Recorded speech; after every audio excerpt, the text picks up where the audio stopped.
So I think you can see my screen. Yes, we can. Yes, Hare Krishna. So let's chant the prayers. I'll continue from here.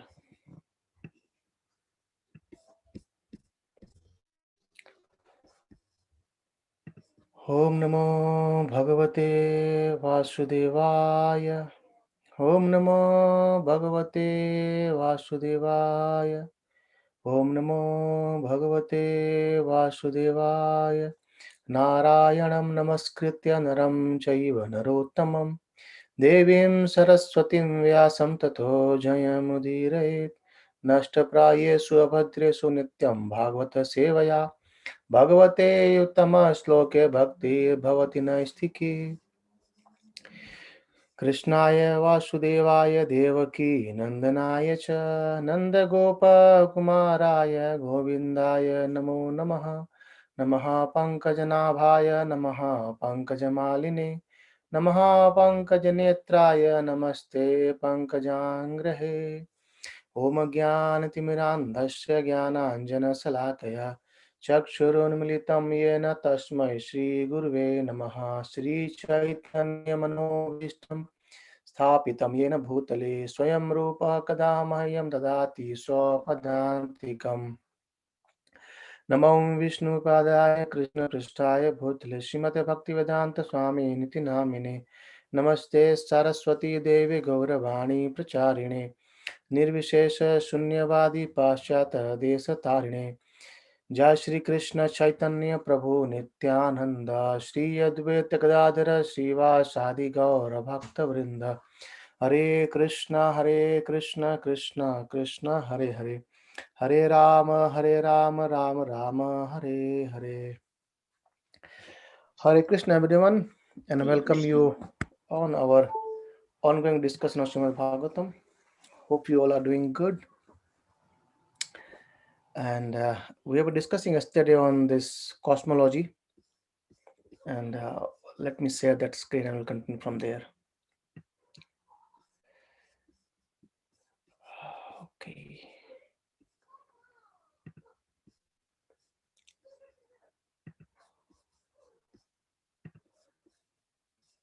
I think you can see the screen hopefully now. And where we were, okay, anyway. I think we were on screen 23, Prabhuji. Yeah. So I'm just trying to get it over there, and let's see.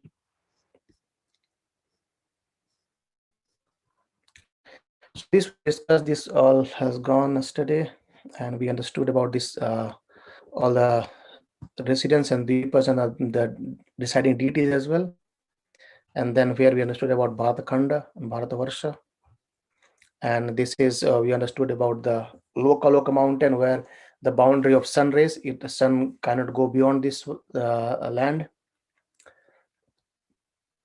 And that's another view of the Bhumandala. And then we discussed about the rotation of sun. Sun goes through Manashotra mountain, and the pivot is Dhruvaloka, and the same goes for moon as well.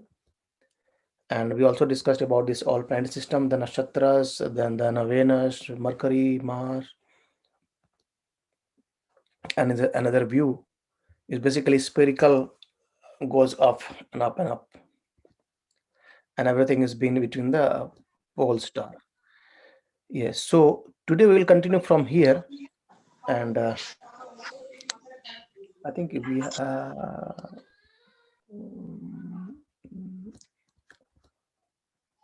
yes. So what happens? So as we see in that whole universe, so the sages who meditate on Lord Vishnu, his universal form, they could actually see this whole planet system by their mystic power as a dolphin, or no. So this dolphin, and they relate it like how let me take the control where it is.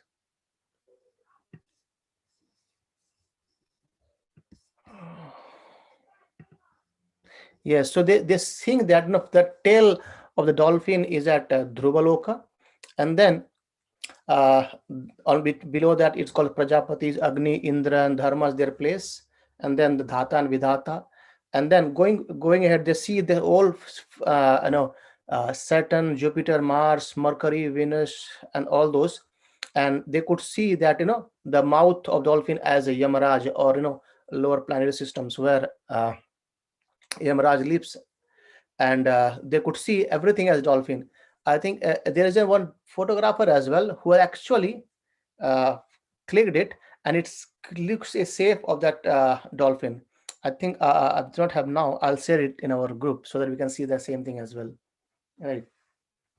So after that, it is being described that the yogis who meditate on universal form of Lord, they could see this all cosmos as looks like a dolphin to them, and tail upward and head downward.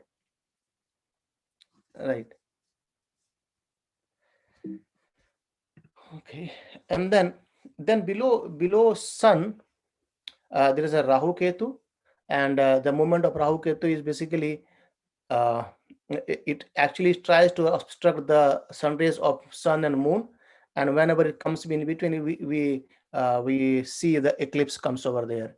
And below that, the Siddhartha Charanas and the Vidyadharas, and again on below that, Yakshas, Rakshas, Bhuta, Pretas, Vijasas, they live on that. So this is again been described in a nutshell. After that, it goes on describing the seven lower planet system. So I needed to share a video, but anyway, so this part, why? Yeah. So this part is Bhumandala, and below that there are seven lower planets. So lower planets are Atal, Vital, Sutal, Talatal, Mahatal, Rasatal, and Patal. And these are the seven planets or lower planets, and all the eighth planet is our Earth, and then again we have the sixth above. And these planets do not, they are always remaining dark, right? And it's being said that Atala, so Atala here is a demon called as Bala. He used to reside there, and he has got 96 kind of mystic powers. That demon, and they here is reside with associate and all the followers of his. And then underneath that Bitala, second one, here resides Lord Shiva with goddesses Gauri, and also the his followers like Ghost and others they reside. And this is actually full of gold, and gold is produced because of residing of Lord Shiva and Gauri there. And underneath it's a Sutala, where Bali Maharaj resides. If you remember that story, I think we'll discuss it again, like how Vamana Dev, he appeared to take the three footstep of land from Bali Maharaj from his sacrifice, and in just 2 feet he take out all these 14 planet systems. And then actually Lord Brahma came and asked to Krishna, to Vamana, that how merciless you are, taking everything from him. And then he said, as he's surrendering to me, I'm giving him his whole loka. So this Sutala is being given to Bali Maharaj, and it's being said that uh, he Lord Krishna himself became a Dwarpala, or Vishnu himself became Dwarpala of this place. And once and Narad, Lord Goddess Lakshmi, he says that, where is my Vishnu? He's not coming a long time now. And then Narad Muni was wandering there, and he asked Narad Muni, where is Vishnu now? And Narad Muni explains to Goddess Lakshmi that he's actually as a doorkeeper in Sutala. And so uh, Goddess Lakshmi was wondering, okay, she came back there in Sutala, and then says, okay, let's go. It's time now. And then Lord Krishna said, I am a doorkeeper, so you need to go to ask to Bali Maharaj, and then I can take me. So that's a long story. We'll discuss it again sometime. But that's how Krishna is called as Bhakta Vatsala. So he has taken everything, the foreign planetary system, all the places from Bali Maharaj, but he has given himself. So he has given himself. He has become a doorkeeper of that. We see in Mahabharata as well. You know, Lord Krishna becomes a chariot driver of Arjuna. So just for devotees, he can do anything, right?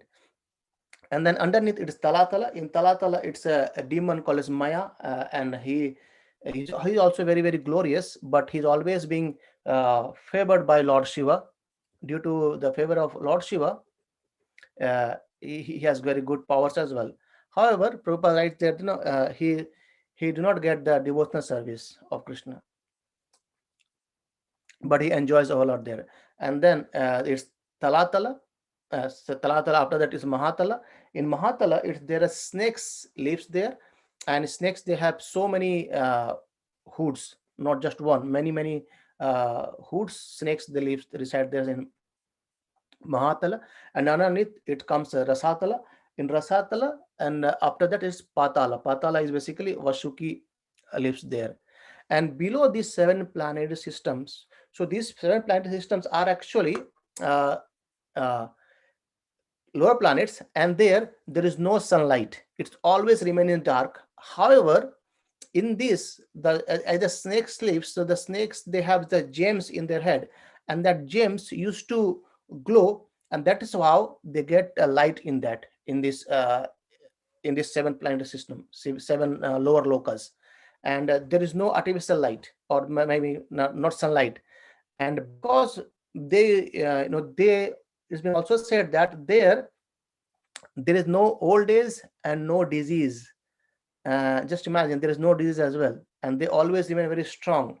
However, due to time, when time comes, Lord Krishna Sudarshan Chakra, he appears there, and then it's finishes everything over there. So that is a bit description of how these seven lokas are. uh, right. And there also there are so many parks, so many gardens, and then places to for them to enjoy. And as I said, there is no kind of disease, no old age. And however, these are the lower planetary systems. And there is a video, I could not get it today. I think I missed it. So there is a very nice is being shown. I'll try to find out today if it's possible, and let's see. After that, seven planetary system, there is Hellish planet. So there are 21 or 28 Hellish planets. Sukadeva Goswami says, some says there's 21 Hellish planet, and some says this is 28 Hellish planet. But I'll describe you all of those as is being said by Sukadeva Goswami. And after that, it describes about Ananta Shesha. You see this middle one, that Lord Shankarsana. So he is with Ananta Shesha. Ananta is again Lord Sankarsana. Ananta mean is who always uh, he actually is a kind of worshipable deity of Lord Shiva, and he always remains in the heart of Lord Shiva. He inspire Lord Shiva whenever the time comes for destructions. And Sankarshan, he helps Lord Shiva for destruction as well at when time comes. Ananta means there is no end to his strength. You just see, we have discussed about all this planetary system and gigantic agencies, the places, but all are this being taken, like they are on the hood of Ananta. And underneath, actually, there is a kurma tortoise, and that floats. I think I have got the slide next. I think yes, if you see this one. So there's a Garbhodaka ocean, and there this tortoise flows, and on top of that we see these hoods of Ananta, and then there are some elephants, and then this Bhutala or Bhumandal is being uh, that stays there, that's being balanced by those. So that is how Ananta is being described here. And Ananta one means is basically he has unlimited strength, and no one can actually measure the strength of this, and also no one can fully describe it. That's why his name is Ananta. So either his strength is unmeasurable, as well as he cannot be described, kind of his glories. So that is kind of nearly second last chapter of this canto. And after that, this another view. You can see that this how Ananta he's actually taking care of all this Bhumandala, and above that there is a small gap, and where 28 hellish planets resides, and we have seven lower planets under Bhumandala. There is sunlight doesn't go there, and then after that above we see the seven higher planetary systems. And this is again Mount Loka Loka, as we discussed earlier. This Mount Loka Loka is actually restricts the rays of sun, and that's basically again another view of what we discussed. This, and these are other layers of the universe, and earth, water, air, fire, ether, like that. Okay. And then in the last chapter, there are 28 or 21 hellish planet has been described. So these are the hellish planets named as Tamashira, and Anda Tamishra, and Shaurabha, Mahashaurabha, then Kumbhipaka, Kalasutra, Ashipatravana, Shukramukha, and that's all this goes over there. And also the description is given that what acts a person does, and what kind of hellish planet he is being taken to by the Yamadutas, and he is being given torture, and he is being given punishment, and by the punishment. So if you want, we can actually read it. The purports, there are nearly uh, 24, no, say 30, some 30 verses are there where we described about all this loka. uh, I think we can read it if we all want. Then the important thing what Sudev Goswami writes in the last of his third verse, three verses, three, 4 verses, there it says, just 1 second, I'll read it out what it says. He says, "My dear King Parashit, in the providence of Yamaraj, there are hundreds and thousands of hellish planets, and the impious people I have mentioned are also those I have not mentioned. So there are many others as well, and must all enter these various planets according to the degree of their impiety. And those who are pious, however, enter other planetary systems, namely the planets of the demigods. Nevertheless, both the pious and impious are again brought to the earth after the results of their pious or impious acts are exhausted. And one who is interested in the liberation, who accepts the path of liberation, is not attached to this path of conditioned life, and he is called as yati or a devotee. And such a person should first control his mind by thinking of the Virata Rupa, the gigantic universal form of the Lord, and then gradually think of the spiritual form of Krishna, Sachidananda Vigraha. After hearing both the forms, thus one's mind is fixed in samadhi, and by devotional service, one can then realize the spiritual form of Lord, which is destination of the devotees. Thus, his life becomes successful.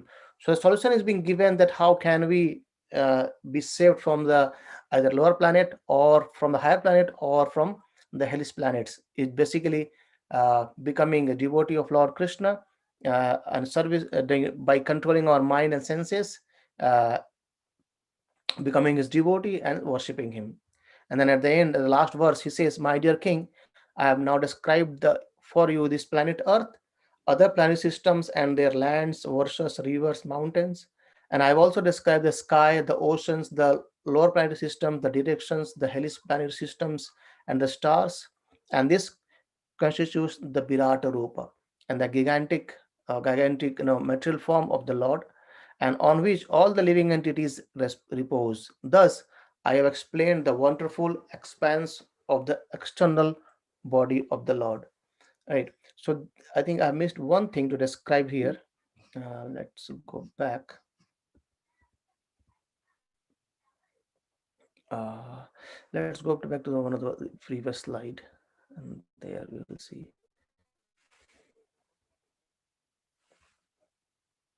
Yes, maybe, yeah, maybe here. So actually, there are three kinds of swarga. right? So three kinds of swarga means heavenly planets, or we can say as heavenly planets. So what are those? One is called as Dibya Swarga, and one is Bhoma Swarga, and one is Bila Swarga. So Dibya Swarga is what we see where the demigods they resides, isn't it? And there was a question yesterday that can't we see all these verses with our material eyes? So the answer is yes, we cannot see this by our material eyes. However, whenever either by the mercy of Lord or the residing deities of these locals, these verses, they shower mercy, we can actually see them. And these uh, these all other verses where we see the Ilavarta Varsha, Bhadrasa Varsha, Hari Varsha, Kimpuru Varsha, Kuru Varsha, and these verses or Ramaka Varsha, all the Sketumala and all others, these verses, living entity they resides as we do in our Bharatavarsha. There also living entity resides, but who resides? That's called as Bhoma Swarga. This in Bhumandala there is Swarga, a heaven in this Bhumandala. And what happens when a living entity does very very pious activity, and when he goes towards the spiritual planet or the higher planet, heavenly planet maybe, and then just yeah. So after that, in heavenly planet, they enjoy and basically exhaust their piety. So whatever they've accumulated, let's suppose you have when we work for a company, we get earned, we get money, the salary, and for whole month we exhaust our salary, isn't it? And in that way, so the when we do pious activities, so we exhaust our uh, piety on going to the higher planets.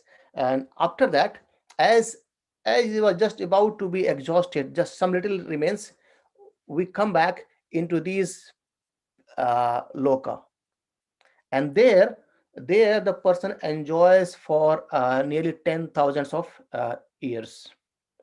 and and there even the bodily strength is very very high. Even it's being said that uh, it's nearly the bodily strength of persons used to be 10,000 of elephants kind of strength is there. And at the last year of their, they conceive a child. And also when the child is born, there is no need to take care of child, or there is no problem with going with the pregnancy things. It happens very quickly, and the child this grows very quickly as well in other of this. And the interesting thing is that no, it happens only in the last year of that person's.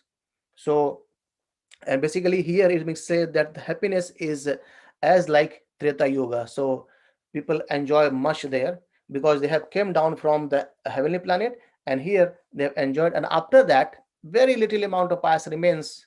They come back to this Varashavarta or earthly planet, and from then the whole accumulation of karma goes again. So when we do pious activity, we accumulate pious results, and when we do sinful activities, we accumulated sin.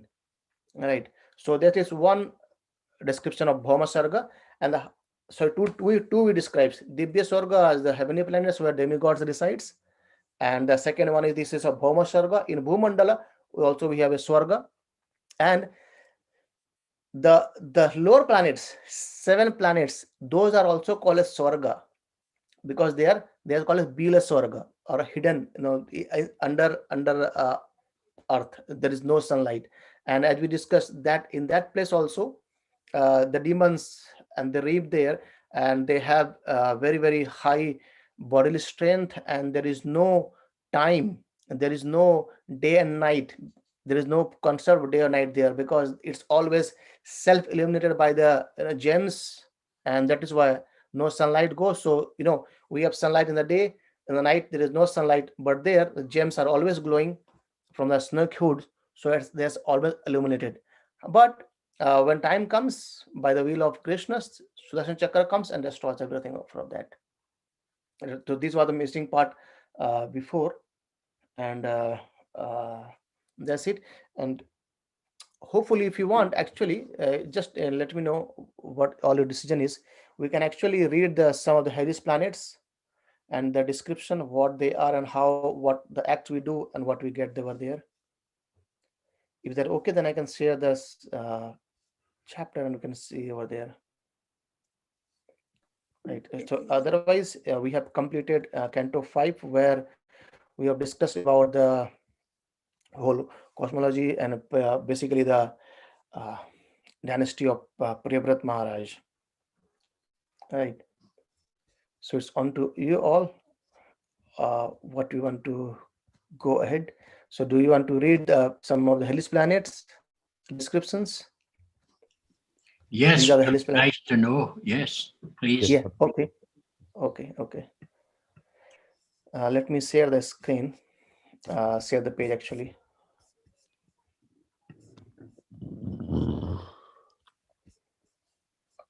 Okay.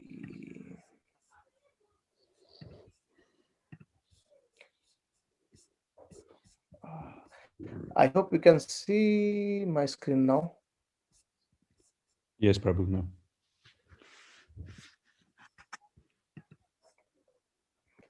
Right? You can see now? Okay, that's Yes, okay. Prabhu. So let's try to read it. And maybe basically, I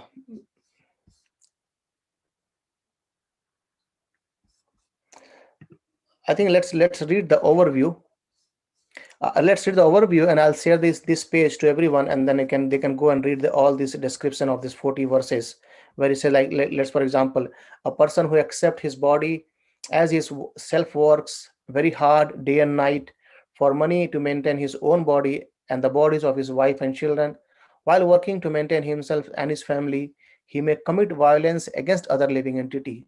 So a person is forced to give up his body and his family at the time of death, and when he suffers the reactions of his envy of others creatures by being thrown into the hell called Raurava.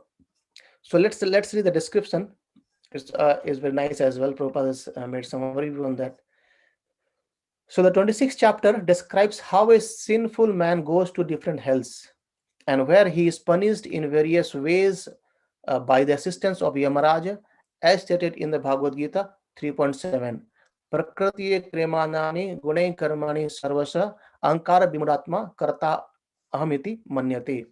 The bewildered spirit soul, under the influence of the three modes of material nature, thinks himself to be the doer of activities and which are in actuality carried out by nature. The foolish person thinks he is independent by any law. He thinks there is no God or regulative principles and that he can do whatever he likes. Thus, he engages in different sinful activities, and as a result, he is put into the different hellish conditions life after life to be punished by the laws of nature. And the basic principle of his suffering is that he foolishly thinks himself independent, although he is strictly under the control of the laws of material nature. These laws act due to the influence of the three modes of nature, and therefore each human being also walks under the three different types of influences.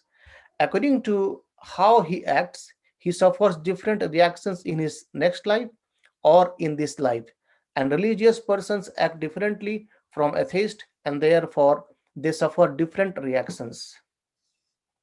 Sukdev Goswami describes the following 28 hells: Tamishra, Andhatamishra, Raurava, Maharourava, Kumbhipaka, Kalasutra, Ashipatravan, Shukramukha, Andhakupa, Krimbhojana, Krimbhojana, and Samdansha, Samdansha, Taptashuri, Brajakantaka Salmani, Vaitarani, Puyodo, Pranaruddha, Vishashana, Lalabhaka, Lalabhaksha, and Shramayadana, Avechi, Avapana, Avapana, and Shrakardamba, Rakshogana Bhojana, Shulaproto, Dandashuka, Avata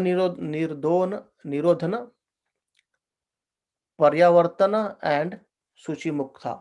Suchimukha. These are the 28 hellish planets that are underneath of these seven lower planets. A person who steals another's money, wife, or possessions is put into the hell known as Tamishra. A man who tricks someone and enjoys his wife is put into the extremely hellish conditions known as Andha Tamishra. A foolish person absorbed in the bodily concern of life who, on the basis of the principles, maintains himself or his wife and children by committing violences against other living entities, it is put into the hell known as Raurava. There, the animals he killed take the birth as creatures called Rurus and cause great suffering for him. Those who kill different animals and birds and then cook them are put by the agents of Yamaraj into the hell known as Kumbhipaka, where they are boiled in oil. A person who kills a Brahmanas is put into the hell known as Kalasutra, where the land, perfectly level and made of copper, is as hot as an oven. And the killer of the Brahmana burns in that land for many years. And one who does not follow scriptural injunctions but who does everything whimsically or follows some rascals is put into the hell known as Ashi Patravana. A government official who poorly administrates justice or who punishes an innocent man is taken by the assistance of Yamaraj to the hell known as Shukarmukha, where he is mercilessly beaten. God has given advanced consciousness to the human being. Therefore, he can feel the suffering and happiness of other living being. The human being, bereft of his consciousness, however, is prone to cause suffering for other living beings. The assistance of Yamaraj puts such a person into the hell known as Andakupa, where he receives proper punishment from his victims. So in this verse actually it's happened basically when let's suppose some insects bite us, so that insects doesn't know that what kind of pain a human being can get, but as a human being or as a living we have a higher consciousness, so we know that when we smash that mosquito or something it get killed or it's a more pain, and that's the how if the persons act on this he goes into andakupa. And any person, I'll read, I'm continue reading here. Any person who does not receive or feed a guest properly, but who personally enjoys eating is put into hell known as Krim Bhojana. And there an unlimited number of worms and insects continuously bite him. A thief is put into the hell known as Chandamsha. A person who has sexual relationship with women who is not to be enjoyed is put into the hell known as Tapta Shurmi. A person who enjoys sexual relationship with animals is put into the hell known as Vajrakantaka Shalmani. A person born into an aristocratic or highly placed family but who does not act accordingly is put into the hellish train of blood, pus, and urine called as Vaitarani river. And one who lives like an animal is put into the hell called Puyado. A person who mercilessly kills animals in the forest without sanction is put into the hell called Pranurodha. A person Pranarodha. A person who kills animal in the name of religious sacrifice is put into the hell named Vishashana. A man who forces his wife to drink his semen is put into the hell called Lalavaksha. One who sets a fire or administrates poison to kill someone is put into the hell known as Sharamyadhana. A man who earns his livelihood by bearing false witness is put into the hell known as Avichi. A person addicted to drinking wine is put into the hell named Ayapana. One who violates etiquette by not showing proper respect to superior is put into the hell known as Shra Kardamba. Shra Kardamba. A person who sacrifices human beings to Vairava is put into the hell called as Rakshogana Bhojana. A person who kills pet animals is put into the hell called as Sulaprota. A person who gives trouble to others is put into the hell known as Dandashuka, and one who imprisons a living entity within the cave is put into the hell known as Avata Nirodhana. A person who sows unwarranted wrath towards a guest in his house is put into the hell called Prayavartana. A person maddened by possessing riches and thus deeply absorbed in thinking of how to collect money is put into the hell known as Sushimukta.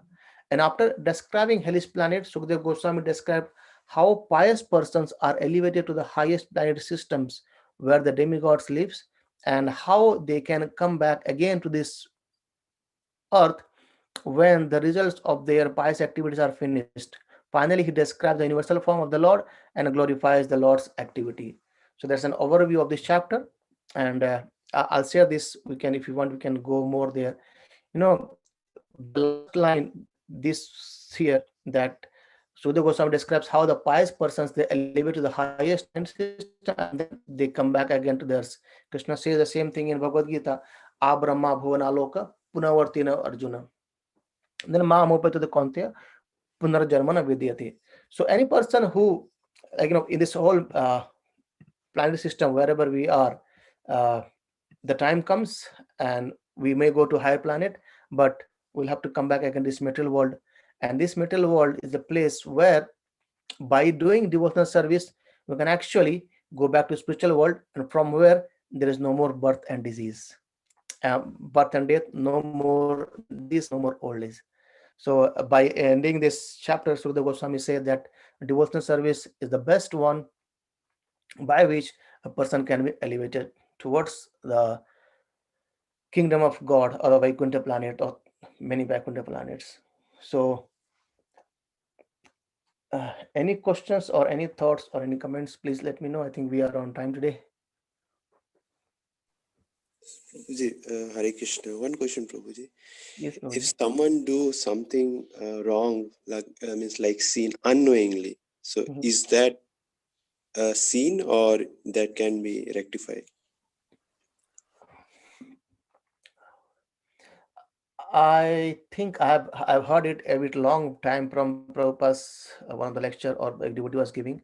He said, "Yeah, when we do something unknowingly, still we get some sinful reactions for that, but those are minimal. And however, if we commit the same thing again and again, we will get it more and more. So unknowingly, since when we commit, so there's basically again we get the reactions, but in a very little thing, very little. Hare Krishna, Prabhuji. Thank you. So I got this book today. I'll continue more exploring it. Nice. There's a lot of things to know. Wonderful. Yeah, I got it. So this is a devotee, and actually he has written this book, and with the context of Srimad Bhagavatam, and also he is a PhD. So it would be nice to read more, kind of, from perspective of a scientist as well, kind of, So okay, if there is no more questions, then we can keep here, and I wish you all a very very happy Deepavali. It's coming tomorrow, and I hope you all enjoy with your family. As of now, there is a restriction, we can't go out with, but we can anyway, we can enjoy over there. We can do puja in the house. We can Yes. do the puja in the house. Yeah. Yeah. Prabhu, one question. Yes, please. Prabhu, see all those sins that you read out, I heard it. But amongst all those sins, it's like most of the people in this Kali Yuga, they consumes meat like chicken, mutton. So is that a sin then? Yes, it's a sin, It is a sin. because because it's a sin because we are trying to kill just for our sense enjoyment, for our sense gratification. So in that respect, it's a sin. If you see, I'm not more detailing that, but devotee explains about that.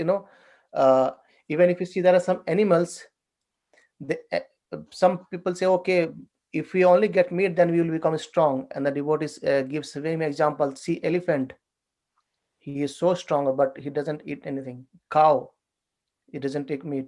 No, so Mhm. the point is, Mm. as a human being, it's again person to person, but as a human being, we are supposed to live on with very minimal of injuries, or many minimals of, like, even if we cut the plants, they got hurt as well, but the consciousness in these plants and fruits and vegetables are very low. And then we offer it to Lord Krishna, and that become prasad, so there is no sin acquired in that. However, when we uh, kill animal just for our own taste of tongue, then it certainly becomes a sin. So that's what we read in Srimad Bhagavatam as well.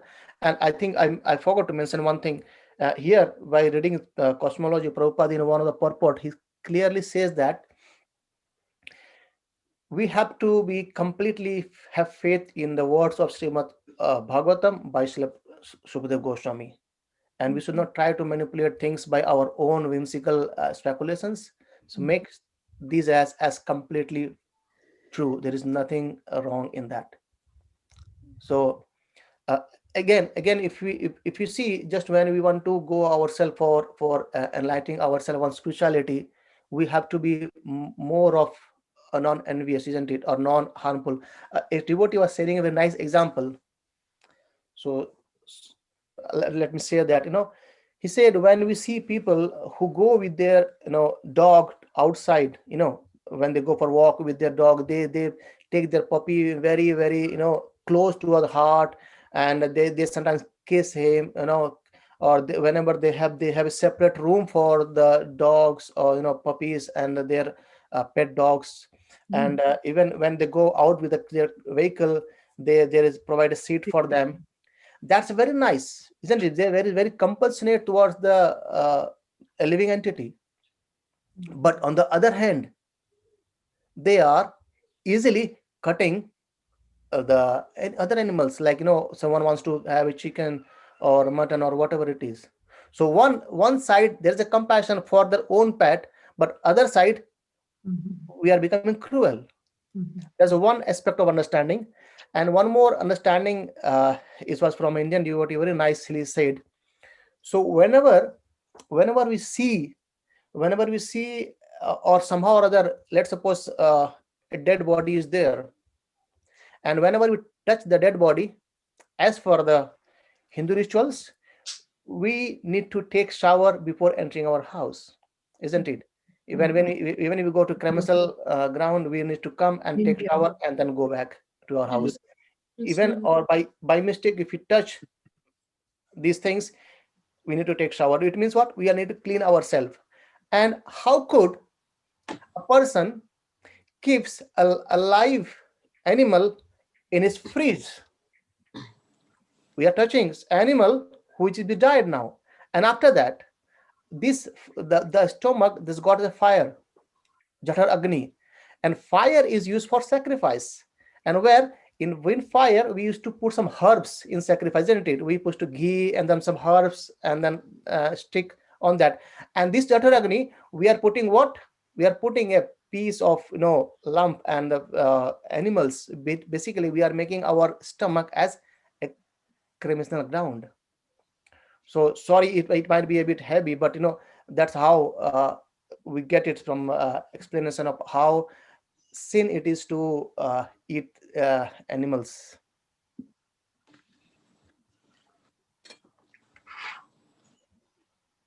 Prabhu, whatever you said, now this will. Now he's not going to eat chicken anymore. Thank you, Prabhu. That's the only thing. It's. That's great, actually. There's nothing wrong in that. See, Prabhupada has led his life. uh, See, just imagine in the age of 70, 75, a person, he is touring whole world, and he has taught by his own thing that how can we live properly for with Krishna consciousness. He says, if we Prabhupada says, we have actually gone through the cycle of birth and death for millions of times. And Prabhupada says, give this life to Krishna. Once try this life giving to Krishna. If you have success, you are back to Godhead. If you don't, you'll get another life to enjoy again. So we have already spent so many life. Why not try giving one life to Krishna? And if you success, go to back to Godhead, all finished. No more miseries, no more death, no more birth, kind of thing. And if you are alive, Krishna again, Bhagavad Gita says, the persons come back again in this to a aristocrat family. So no more misery, you can enjoy over there as well. So there's a very straight line given by Prabhupada. So why not try? It's basically win and win. There is no loss. Either you go back to Godhead or again come back and enjoy again. If you had the opportunity to enjoy, it's again. So there is So, nothing lost in the path of Krishna consciousness. so Prabhuji, you mean from the higher planet means from the heaven, is it possible to go for liberation, or as you say, he has to come back to the earthly planet, then do karma, then only he will. So as per the what I've heard from devotees, is very less chances of getting liberation from the higher planets because there is full of enjoyment. So we we living entity has to come back to this material world and go back to Godhead, because in this material world there's a very higher opportunity of servicing Lord, because in heavenly planet it's more of enjoyment.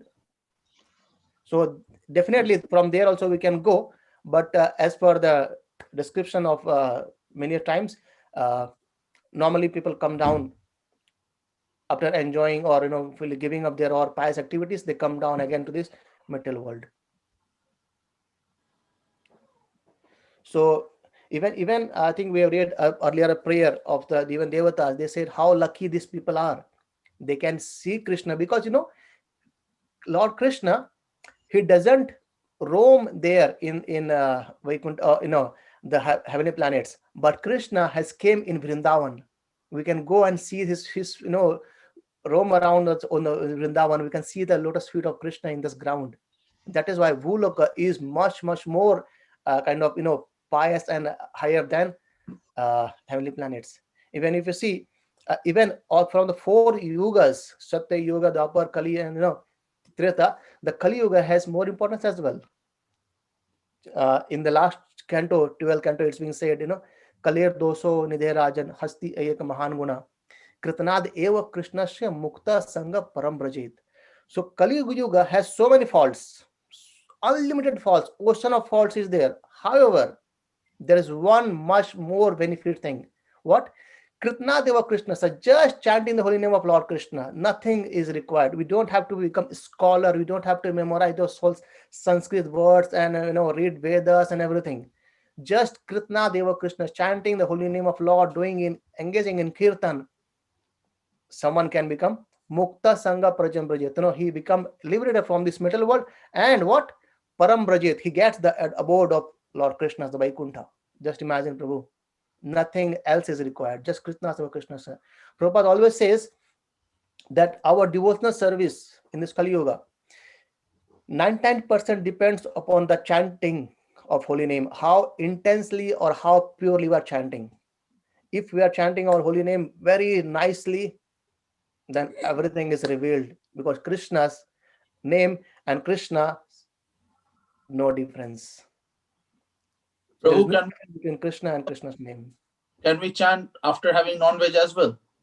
There is no problem in chanting in the holy name anytime, because anytime holy name we chant, we get purified, and at the end you will think, okay, I'm chanting in the holy name from my tongue. How can I take meat from that same tongue again? Right. So there's a miracle will happen when we chant the. So we don't have to think about I have to give up everything or I have to give up my eating or habit or anything. Just we need to concentrate without any desire, chant the holy name, and it will do the rest of the thing, because it has been it's a I'll tell one more thing. That's a nice point.